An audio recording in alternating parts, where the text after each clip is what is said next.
Halo, selamat pagi teman-teman. Kita hari ini tanggal 31 Desember ya, untuk melakukan review bagaimana terjadinya situasi di IHSG secara keseluruhan. Kemudian kita juga akan beberapa lihat pergerakan daripada saham di bursa ya. Kemudian kita juga akan sedikit bahas juga tentang pergerakan daripada porto kita ya melalui trial di virtual account. Oke teman-teman, kita langsung saja ya teman-teman ke hal yang pertama. Ini tentang IHSG ya teman-teman. Tentang IHSG kita akan lihat bahwa selama year to date, selama 1 tahun dari Januari sampai dengan Desember ini, secara makro IHSG banyak dipengaruhi oleh hal-hal yang bersifat eksternal dan juga internal yang kemudian menjadi isu internal ya, internal dalam arti nasional, dari global, nasional, dan kemudian memang berputar di situ dengan segala kebijakan yang berpengaruh kepada situasi IHSG secara keseluruhan. IHSG di awal tahun itu bergerak di angka 6.283 ya teman-teman. Kita lihat di sini chartnya dari RTI di awal tahun ya. Pada saat Januari 2020 memang isu ataupun situasi global daripada pandemi COVID-19 ini sudah mulai merebak, sehingga memang ini menjadi suatu atensi tersendiri bagi pelaku pasar untuk mengamati dengan cermat bahwa memang ada sesuatu yang sangat krusial daripada COVID-19, sehingga memang situasi yang buruk dengan katakan Indonesia yang awal-awal dari Januari, Februari itu tidak berpengaruh secara langsung terhadap COVID-19. Begitu Maret memang take down ya, take down dalam arti terjadi net sell besar-besaran di IHSG, sehingga memang praktis terjadi mulai di awal Februari market sudah mulai bearish ya, dalam arti banyak pihak yang sudah mulai menjual porto ya, dan begitu bahwa memang langsung turun ya, dari periode Februari, Maret, April sangat turun lumayan dalam. Di Februari sekitar 5.900-an, kemudian di Maret sudah 5.500-an, kemudian di akhir Maret 4.700, dan di all time low-nya di April itu di 3937. Nah, ini kita bisa lihat dari situ memang IHSG selalu dihantui oleh sesuatu yang tidak pasti, karena memang COVID ini sangat berpengaruh buruk terhadap situasi pergerakan ekonomi ya, di mana kegiatan ekonomi sangat terganggu. Kemudian kegiatan-kegiatan yang bersifat penunjang seperti kegiatan pendidikan, kegiatan pertemuan, rapat segala macam ini ditunda untuk tidak dilaksanakan situasi yang normal gitu. Artinya di situ ada PSBB, kemudian ada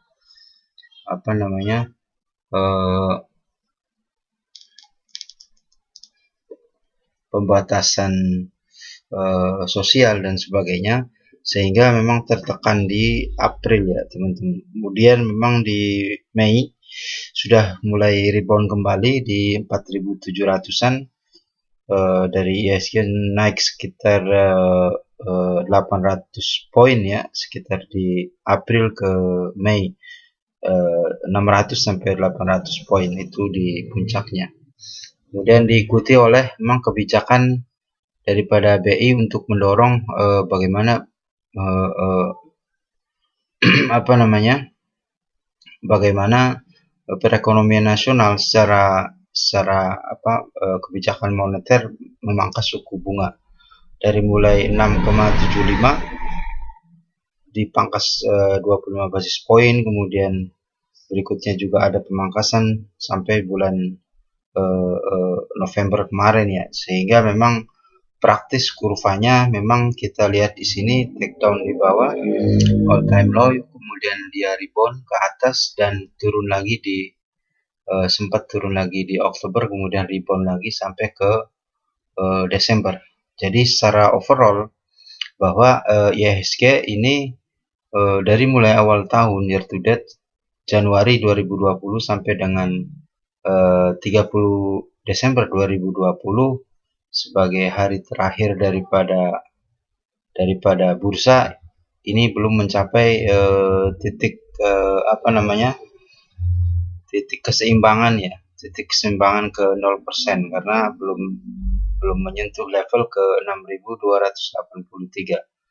Artinya dalam satu tahun kita hanya mampu menyentuh ke 6.095 ini teman-teman, menyentuh ke 6.195.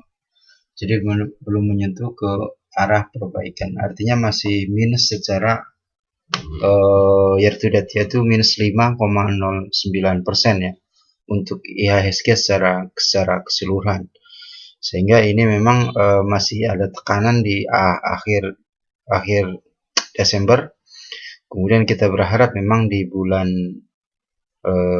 di 2021 dimulai dengan Januari ada perbaikan dengan kurva yang terus melaju positif ya. Mudah-mudahan sudah bisa balik lagi ke 6.283. Alih-alih begitu memang kita dihiasi oleh situasi yang kembali agak sedikit intens bahwa dengan adanya varian baru virus, tetapi hal begitu memang tidak perlu dikhawatirkan karena memang sikap pemerintah dalam hal ini untuk bisa menyelesaikan kesehatan yang lebih didahulukan, terutama pengadaan vaksin, sudah ada gambaran bahwa kemungkinan vaksin mulai bisa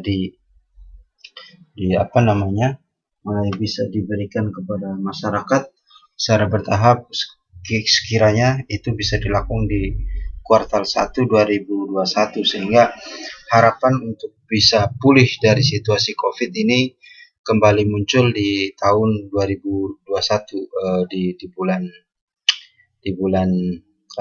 di kuartal pertama. Tetapi masalah yang timbul daripada pengaruh COVID di Indonesia sendiri memang sangat krusial ya teman-teman. Kita lihat dari sisi finance dan juga dari sisi perbankan ya.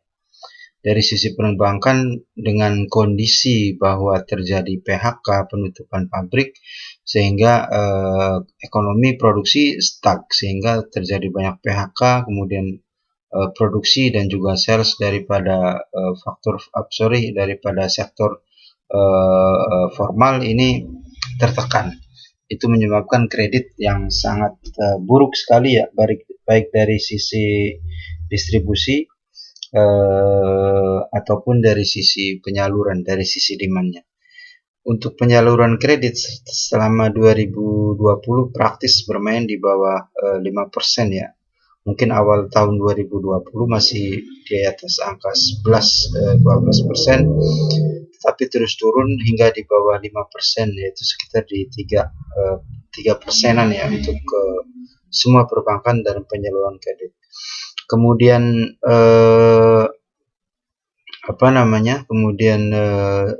produktivitas atau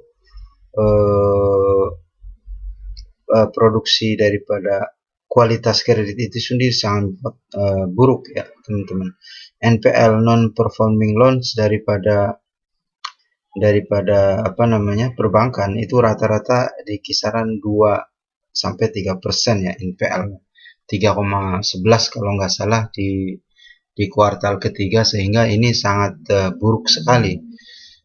Artinya memang secara perhitungan ini wajar terjadi karena saluran penyaluran kreditnya turun, pasti NPL daripada amount yang sudah terbentuk dari dari kredit yang disalurkan selama tahun 2020 pasti akan tertekan, artinya pembaginya lebih kecil sehingga angka NPL akan naik. Pun begitu ditambah oleh situasi kebijakan daripada OJK untuk bisa melakukan relaksasi dan adanya restrukturisasi, kemudian subsidi bunga, kemudian juga ada potongan-potongan bunga, kemudian potongan-potongan denda dan sebagainya yang bisa berpengaruh pada kualitas kredit. Ini menambah situasi seperti itu juga akan kembali terjadi di tahun 2021 karena pemulihan daripada kebijakan-kebijakan untuk menahan kemampuan daripada sektor real untuk bisa hidup kembali di 2021, saya baca ini akan mengganggu terus ya kebijakan-kebijakan dari pemerintah melalui OJK ataupun kebijakan BI, sehingga tahun 2021 untuk perbankan dari sisi penyaluran kredit mungkin tidak terlalu tinggi ya. Alih-alih 8% sampai 9% adalah hal yang sangat bagus ya. Walaupun memang dipatok di atas 2 digit untuk penyaluran kredit daripada OJK di target di 2021. Tapi kalau saya lihat walaupun memang BI rate repo BI rate juga turun, ini tidak serta-merta perbankan akan menurunkan rate-nya di tahun depan, sehingga ini jelas berpengaruh pada penyaluran kredit. Artinya dengan high cost yang tinggi daripada perbankan, dengan berkurangnya amount, tentu akan mengurus juga penghasilan dia dari NIM ataupun dari ADM ya. Sementara dia harus menyalurkan kredit dengan risiko bahwa kredit-kredit yang dia salurkan akan kembali return daripada pengembangan kredit dengan rate yang sudah dipangkas oleh BI. Ini menjadi PR tersendiri daripada perbankan dan saya pikir perbankan akan mencoba untuk hati-hati. Mungkin akan tarik ulur dalam sisi penyaluran kredit, artinya kredit-kredit yang benar-benar produktif, kemudian dicari juga tenor yang panjang sehingga walaupun rate-nya kecil dengan tenor yang panjang ada return yang produktif untuk waktu yang lebih panjang. Tetapi mungkin untuk beberapa bank-bank yang tergabung dalam bank BUMN ini pasti akan dipaksa oleh pemerintah untuk bisa menyalurkan kredit lebih gencar lagi karena memang dibus untuk bisa melakukan kredit produktif dan juga kredit konsumtif, terutama memang GDP Indonesia dipengaruhi oleh 60% daripada konsumtif. Jadi mungkin bank-bank BUMN didorong untuk juga bisa menyalurkan kredit secara produktif. Tetapi lagi-lagi rate juga akan mempengaruhi hal itu. Oke, untuk GDP Indonesia sendiri itu sudah minus ya teman-teman, 2 kali di kuartal kedua dan kuartal ketiga masuk di bawah minus 2%, kemudian 5%, kemudian minus lagi kemarin di kuartal 3, 3%, 3,4% kalau nggak salah, sehingga benar Indonesia fix sudah masuk ke situasi resesi karena 2 kali kuartal suatu negara menghadapi pertumbuhan minus daripada GDP ya, daripada gross domestic product. Oke, itu beberapa hal makro ya, ditambah juga memang situasi situasi daripada kebijakan-kebijakan luar negeri juga dipengaruhi oleh dengan market flight ya, capital flight daripada negara-negara berkembang. Artinya investor-investor dari Eropa dan juga dari Amerika ini selama 2020 menarik modalnya yang sangat tinggi, sehingga memang mereka membutuhkan situasi di mana ada perubahan secara fundamental untuk perbaikan di tahun 2021. Trade balance Indonesia juga minus, kemudian CAD juga tambah tertekan. Tentu CAD tertekan, cross account deficit karena memang laju impor walaupun ditekan, tetapi ekspornya juga sangat kecil karena memang produktivitas daripada produksi nasional sangat rendah sekali, kecuali memang di akhir-akhir per Oktober itu karena memang permintaan yang tinggi daripada komoditas, maka komoditas yang dipaksa didorong oleh pemerintah untuk bisa melakukan ekspor. Tetapi untuk 4 bulan atau kuartal keempat hanya mengandalkan komoditas untuk bisa menggenjot atau menahan laju CAD, ini akan sangat kesulitan tersendiri untuk pemerintah. Oke, teman-teman, kita lihat secara teknikal ya untuk untuk chart daripada IHSG. Kita masuk ke teknikal, bahwa di sini kita lihat dimulai dari tahun 2020 ya, kita lihat di sini memang langsung menurun ya, artinya dari memang 2019 pertengahan situasi yang dipengaruhi oleh pemilu ini cenderung sideways ya, dan bearish wedge juga terjadi di akhir masa masa daripada waktu-waktu mendekati pemilu, yaitu di periode September Oktober, artinya periode pengumuman hasil pemilu presiden ini di bulan September Oktober. Kemudian setelah pemilu berhasil rebound kembali, kemudian take down kembali dengan bulan November ini ada situasi di Wuhan dengan adanya COVID-19, dan di akhir 2019 terjadi lagi rebound sampai ke 6.200 karena ada optimisme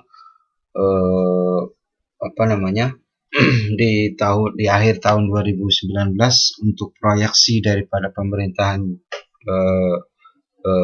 Joko Widodo akan kembali menaikkan pertumbuhan ya secara plus di angka 5 sampai 5,3% sih sampai akhir tahun. Tetapi di awal tahun kembali IHSG jatuh berturut-turut sampai ujungnya di bulan April di 3.915 3.918, kemudian rebound kembali sampai ke pertengahan tahun, juga terkoreksi di bulan September Oktober. Ini karena di bulan September Oktober terjadi kenaikan yang signifikan daripada COVID, sementara pemerintah juga tidak ada action yang terlalu signifikan ya, dengan kekacauan koordinasi, misalnya ada PSBB yang mendadak dari DKI, kemudian memang ada PSBB yang berkelanjutan di Jawa Barat dan juga di tempat lain ini, terutama di Jawa, sehingga memang terjadi turun kembali di periode Agustus, September, Oktober, untuk kemudian berhasil diyakinkan per Oktober dan akhir awal November ini ada harapan dengan produksi vaksin baik dari domestik ataupun dari asing terutama ya, dengan kecenderungan efektivitas vaksin dari Pfizer, dari Moderna, dari BioNTech dan lain sebagainya, sehingga memang itu ditopang oleh sentimen daripada asing. Kemudian ditambah di akhir November dengan adanya pemilu AS, Demokrat berhasil leading ya, Joe Biden dipastikan menang secara elektoral walaupun belum ada kepastian daripada pengumuman secara resmi dan secara legal standing. Kalau memang belum dilantik, Joe Biden akan tetap menunggu, artinya Trump masih punya pegang kendali dari sisi kebijakan-kebijakan ekonomi di akhir tahun 2020, dan juga ditambah oleh rencana stimulus daripada pemerintah Amerika Serikat sekitar di atas 500 miliar dolar ya, yang sudah dipersiapkan untuk stimulus di dalam negeri ataupun kaitannya dengan banjir dolar yang kemungkinan bisa mulai dilakukan pada masa awal-awal pemerintahan Biden. Kalau toh memang Joe Biden bisa dilantik di bulan Januari. Kalau kita lihat chart ya teman-teman, posisi saat ini di 5.979, hari terakhir perdagangan itu minus 0,95% ya teman-teman. Itu di posisi antara 62% sampai 65% dari sampai 75% daripada Fibo ya. Jadi di sini terbentuk bahwa memang untuk support itu terjadi di 5.597 di support 1, kemudian support 2 di 5.277, kemudian di support 3 di 4.958, sehingga kita juga akan lihat resistennya. Resisten pendeknya di 6.283, kemudian di 6.570, kemudian resisten ketiga adalah 6.636 sebagai all time high.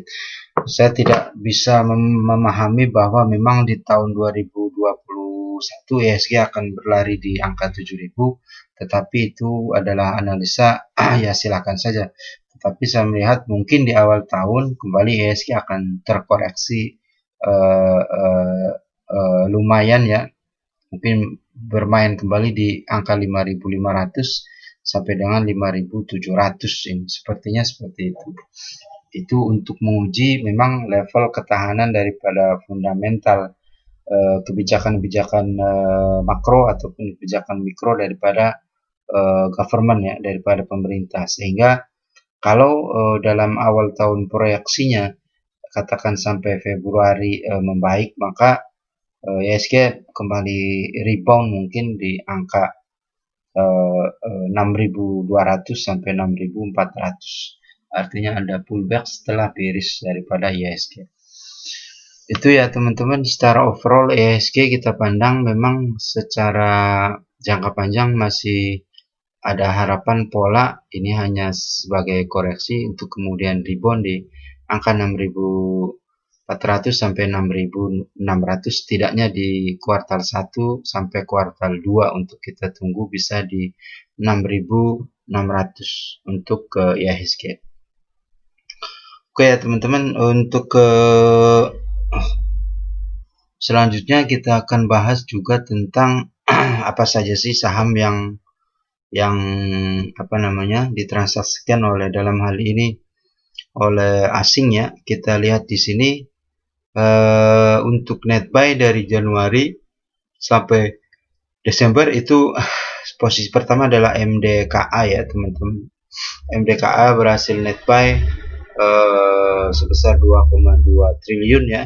Kemudian BNLI 460 miliar, SMMA ini 300 miliar, Inco 227 miliar, ERA 153 miliar, dan Boga ini 143 miliar. Kita mungkin di sini agak sedikit bertanya-tanya kemana saham-saham LQ dan big cap itu tidak dikoleksi oleh asing ya. Ini foreign ya, foreign flow daripada value net buy versus net sell ya yang terjadi selama satu tahun. Posisi pertama di MDKA, kemudian BNLI dan SMMA.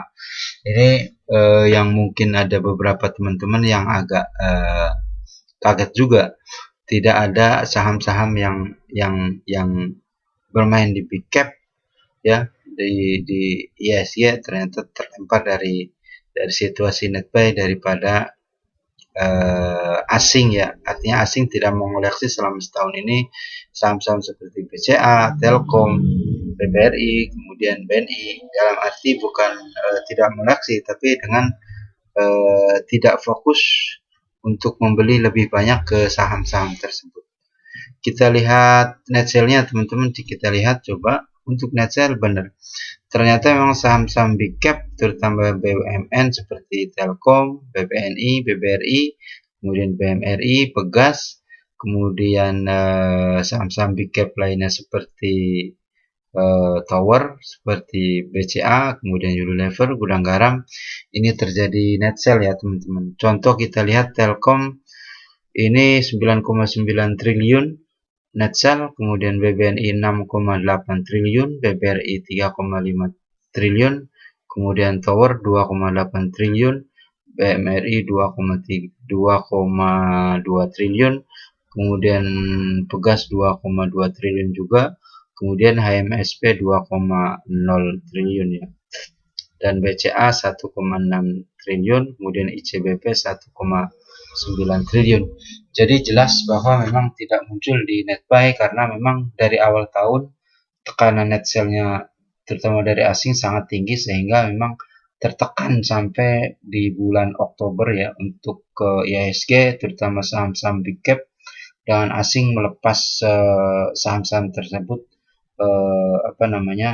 net sell sehingga valuasi daripada saham-saham tersebut sangat rendah sekali sehingga memang domestik kita punya kesempatan untuk bisa beli di harga weakness daripada saham-saham yang tadi saya sebutkan ya teman-teman. Oke, itu situasi daripada net sell teman-teman.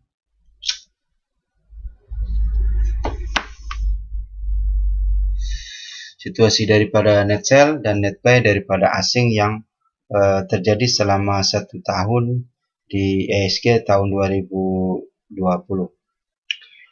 Ya, kemudian kita akan lihat teman-teman dari sisi performan kita ya di trial di di IHSG saham-saham yang kita beli. Situasinya seperti apa untuk sampai akhir 2020 karena memang trial ini terakhir kita update dari tahun 2018, 2019 hingga 2020.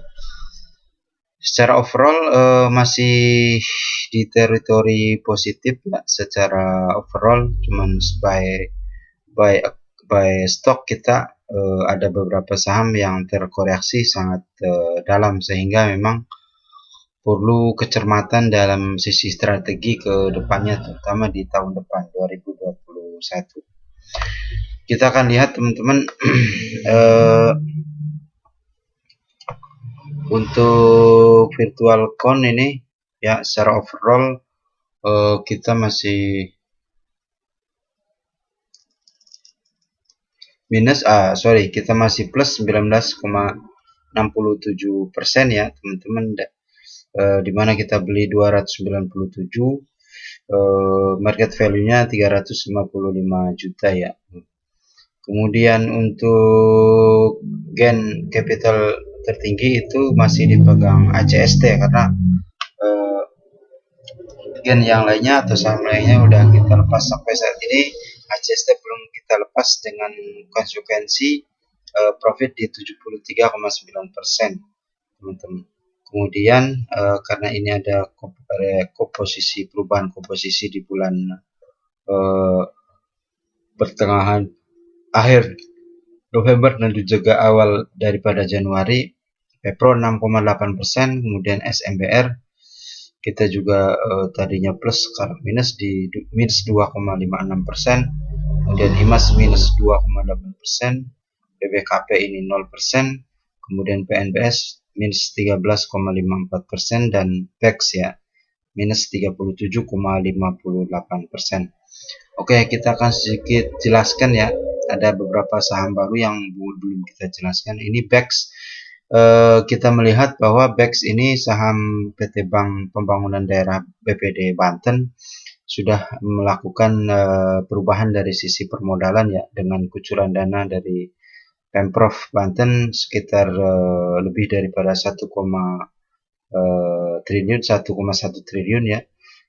Jadi kemungkinan secara jangka panjang saya melihat bahwa BPD Banten atau BEX ini akan ada perubahan dari sisi governance, kemudian dari sisi bisnis dan juga dari sisi ketahanan modal sehingga CAR juga terpenuhi, kemudian jalur bisnis dengan kondisi cash yang lebih memadai daripada suntikan modal akan lebih cerah ke depannya. Kemudian PNBS ya, Panin Bank Syariah ini, Dubai Syariah ya teman-teman, minus 13,54%. Setelah kemarin di RI di right issue memang rebound dan sekarang minus kembali ke angka 83%. Angka 83, kita memang beli kecil cuma 10 juta dari kita beli di 96. Artinya ada perubahan permodalan dari right issue, kemudian support yang full dari Panin dan juga dari Dubai Group ini akan kembali membuat PNBS akan bisa menatap hal yang lebih cerah di 2021. Ini kemudian BBKP setelah Kokmin masuk, Kokmin KB masuk, KB Kokmin masuk, terjadi perubahan permodalan sehingga arah bisnisnya lebih baik ya teman-teman di tahun 2021. Secara jangka panjang BBKP akan perspektif saya pikir karena memang satu permodalan juga bisnis BBKP sudah mulai mengincar ke digital dan juga melalui jalur KB Kokmin itu bisa menggandeng investor daripada Korea Selatan untuk bisa masuk ke investasi di Indonesia dengan menggandeng Bank Bukopin tersebut, karena memang Kokmin salah satu bank terbesar di Korea menjadi pengendali sahamnya. Kemudian Indomobil sukses atau IMAS, ini kita punya portonya juga, cuman value-nya 35 juta, sekarang minus 2,82%. Ini adalah koreksi kemarin karena memang ada terjadi penjualan besar-besaran net sell ya. IMAS saya pikir masih prospektif ya, dengan salah satu berita kemarin bahwa penjualan terbesar selama tahun 2020 IMAS ini salah satu produknya mampu untuk bisa unggul dengan penjualan terbesar ya daripada Suzuki Carry di tahun 2020, terutama di kuartal ketiga, sehingga kedepannya dengan situasi produktif dan pandemi yang tinggi memaksa orang untuk berkreasi lebih produktif, salah satunya dengan menggunakan kendaraan yang sudah teruji seperti Suzuki Carry, sehingga keuangan ataupun situasi daripada sales ataupun bisnis Indomobil di 2021 dengan maraknya juga perubahan kepentingan secara luas di ekonomi dengan kebijakan pemerintah daripada untuk menggenjot ekonomi, ini akan bisa diikuti oleh efek di perusahaan industri kendaraan, terutama kendaraan-kendaraan yang bermain di segmen middle ya. Artinya akan lebih banyak ke situ, terutama di sektor-sektor produktif, bukan di passenger. Kemudian SMBR Semen Batu Raja ya, ini masih minus 2,56%. Saya melihat SMBR punya trigger bagus dari sisi manajemen karena ini salah satu grup dari pendirian pemegang saham terbanyak oleh pemerintah, tetapi cuman dimasukkan ke grup semen, di mana ini adalah katakan anak perusahaan daripada Indosemen ya, perusahaan PT Semen Gresik Persero ya, yang ditempatkan di Sumatera Selatan, di mana di Sumatera secara market share-nya itu memang sudah dipegang oleh SMBR. Artinya dari sisi bisnis SMBR ke depan akan lebih baik, terutama dengan pembangunan jalur tol Sumatera yang sangat membutuhkan produk-produk daripada semen, dari sisi mix, dari sisi batu dan sebagainya, atau dari sisi infrastruktur daripada jalan tol akan ditopang oleh SMBR secara full ya, dari sisi keberadaan daripada SMBR di Sumatera, dalam artian pembangunan yang mulai gencar dilaksanakan dengan salah satunya tol lintas Sumatera berpengaruh terhadap proyeksi pertumbuhan ataupun bisnis daripada SMBR. Kemudian ACST, Aset Indonesia Tbk, setelah RI kemarin, perusahaan ini melakukan perbaikan-perbaikan, diantaranya mengurangi beban hutang, kemudian volume bisnis, dan juga ada piutang yang belum terselesaikan ya, sehingga memang ACST yang merupakan juga salah satu sayap daripada kepemilikan di grup daripada United Tractor ini, saya baca dari sisi bisnis konstruksi ke depan akan lebih cerah, karena menurut kebijakan dari beberapa pemerintah untuk tahun 2021 ini didorong untuk ke proyek-proyek strategis infrastruktur akan kembali dijalankan, di mana tahun 2020 sempat tertunda karena ada pandemi, sehingga Akset, salah satu perusahaan konstruksi di swasta, pasti akan ikut bisa masuk ke proyek-proyek pembangunan infrastruktur pemerintah. Sama begitu juga Pepro sebagai anak perusahaan daripada PT PP ini tahun depan lebih proaktif ya, lebih prospektif maksud saya, dari sisi precast ya, precast yang bisa menopang situasi kegiatan daripada infrastruktur secara keseluruhan, karena PT PP juga memang banyak sekali kontrak yang mereka dealkan untuk 2021 secara grup. Untuk produk-produk precast pasti akan ada kebutuhan yang lebih besar yang bisa diproduksi oleh PP Property ke depannya. Dan juga memang dengan geliatnya geliatnya daripada sektor properti di tahun 2021, saya pikir Pepro juga banyak pekerjaan-pekerjaan yang bisa dilakukan ya, antara lain dengan support daripada proyek-proyek besar di tanah air.